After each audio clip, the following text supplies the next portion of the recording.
Muy buenas. Retomamos nuestras sesiones hablando de ética en las organizaciones y hoy lo vamos a hacer relacionando la cuestión de la ética con la responsabilidad social de la empresa, de la que tanto estamos oyendo hablar últimamente.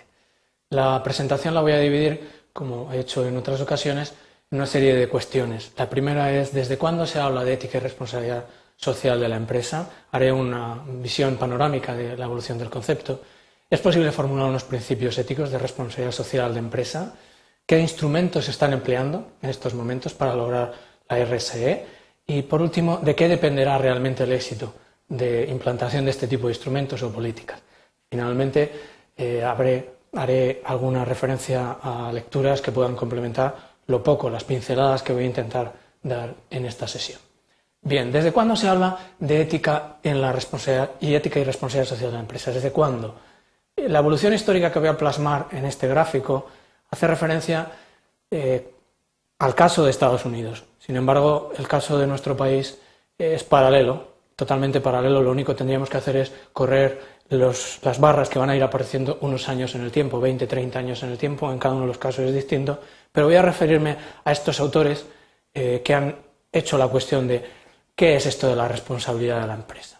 En los años, ya a mitad del siglo pasado, en los años 30-40, se plantea la cuestión de la responsabilidad como una obligación social.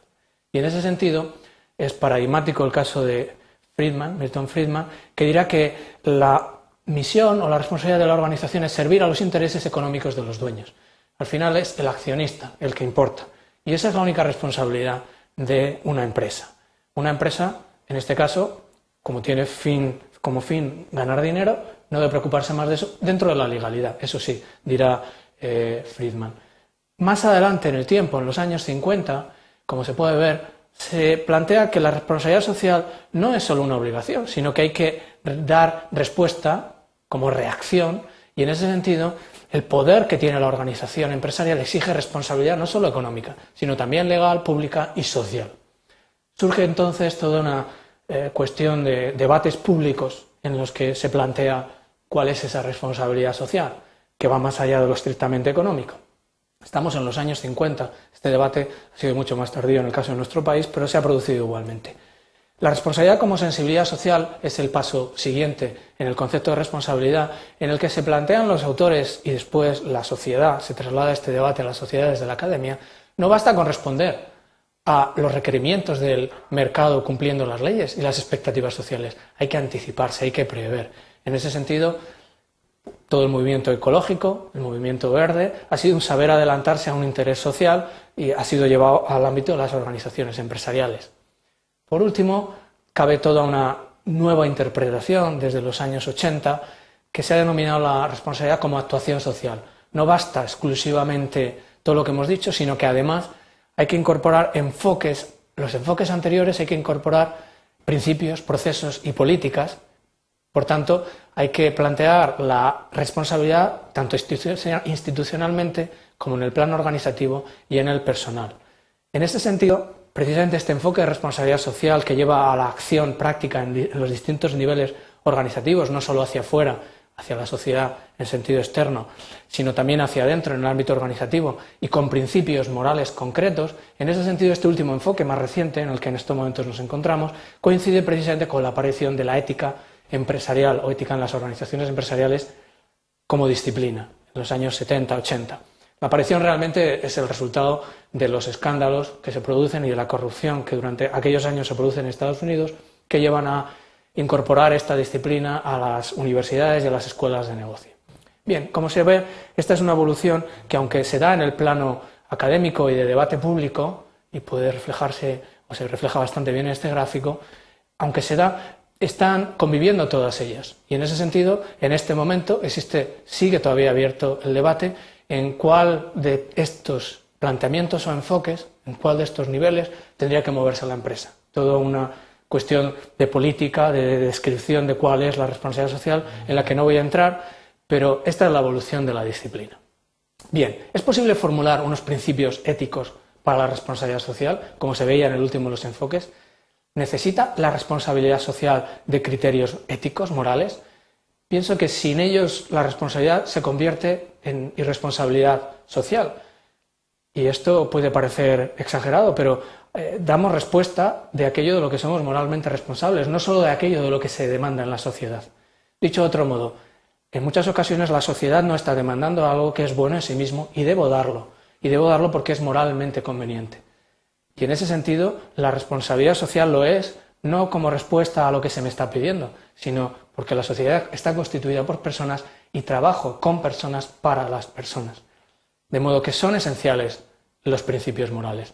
En particular, el principio que puede ayudar más a ser responsable moralmente es precisamente el del bien común, el de entender la organización socialmente responsable como aquella que coopera al bien común, no como aquella que tiene unas actividades sociales, que están muy bien, que son buenas y necesarias, sino que va más allá, sino que entiende a la sociedad como un todo y se ve como parte de la sociedad. Y en ese sentido, la orientación al bien común de toda la sociedad sería el primer principio clave, esencial para una responsabilidad social realmente moral. ¿Cuáles serían el desglose de este principio? ¿Cuáles serían los principios que se desprenderían de esta orientación al bien común que legitima el hecho de la existencia misma de la organización? Un primer principio es el de, como se ve en la presentación, el respeto a los derechos humanos, que consistiría en la cooperación al bien común. Para cooperar a él, toda organización debe comenzar por respetar los derechos fundamentales de la persona, precisamente porque son personas. Este sería el primer principio sobre el que se basarían los demás para ser socialmente responsable. A partir de ahí podemos hablar del principio de solidaridad, en el que las organizaciones y todos sus miembros han de contribuir al bien común de la sociedad a la que pertenecen de acuerdo con su propia naturaleza y capacidades. Es decir, como organización, en este sector productivo concreto, debo influir, debo construir, debo sumar socialmente en el ámbito en el que me es propio, en el sector en el que estoy. Y por último, el principio de subsidiariedad haría referencia a que las estructuras sociales de orden superior tendrían que respetar y promover la iniciativa y la actividad de las organizaciones con miras al bien común, y estas a su vez de los particulares. En ese sentido, lo que pueda hacer aquel que está más cerca del problema, que lo haga él. Esto es respeto a la libertad del otro y confianza en que quienes están más cerca podrán hacerlo. Estos principios son orientaciones que permiten plantear políticas de responsabilidad social de la empresa. Existen otros principios, como es el caso de los que ha desarrollado el Pacto Mundial de Naciones Unidas, el Global Compact, que precisamente, no me voy a detener en ellos, hace referencia a los derechos humanos. En primer lugar, dos de sus principios se refieren a los derechos humanos. Un buen número de sus principios hace referencia al trabajo, a la dignidad del trabajo, fruto de que está hecho por personas. Un tercer grupo al medio ambiente y al respeto del medio ambiente. Y por último se ha incorporado recientemente el principio que hace referencia a la corrupción, a la lucha contra la corrupción. Este pacto es un pacto al que se pueden adherir voluntariamente las empresas y manifestar de este modo que quieren tener políticas o actuaciones de responsabilidad social. Existen muchos otros instrumentos. Como se ve en esta transparencia, y tampoco me voy a detener porque no tengo tiempo, hay planteamientos de certificaciones de calidad similares a las normas ISO. De hecho, está la certificación, la 14.000, la ISO 14.000 o la SA 8.000. Todas ellas permiten establecer estándares que aseguran unos mínimos de comportamientos para con mis clientes, mis proveedores, que van a ser socialmente responsables y, por tanto, que siguen unos principios éticos básicos. Bien, quiero detenerme en esta transparencia no tanto en describirlos, porque no tengo tiempo ahora y se pueden trabajar en el manual con detalle, en que esos criterios, esos instrumentos, herramientas, se pueden ordenar, como he hecho en esta transparencia, desde aquellos que pretenden asegurar la actuación ética desde un planteamiento de mínimos, unos estándares de mínimos, aquellos que buscan la excelencia. Y en este sentido sería coherente con lo que explicábamos en sesiones anteriores de organizaciones éticamente excelentes. Serán éticamente excelentes aquellas que, además de contar con estándares de mínimos, intentan lograr los máximos, la máxima excelencia en ética del comportamiento. Algunas lecturas que permitirían seguir profundizando son estos tres libros que reflejo en la transparencia, y me gustaría hacer mención de modo especial a un caso, el de una empresa en la que ha sido objeto de estudio por bastantes escuelas de negocio, en la que estos principios se han aplicado de un modo natural. El texto se llama Radical y lo recomiendo porque es muy entretenido y además un ejemplo de hasta dónde se puede llegar en convertir a una organización en éticamente excelente. Para terminar, como siempre, mencionaré el manual que estoy siguiendo y en particular todo este tema que he intentado sintetizar de modo muy breve se recoge de modo más detallado en el capítulo 7 del texto.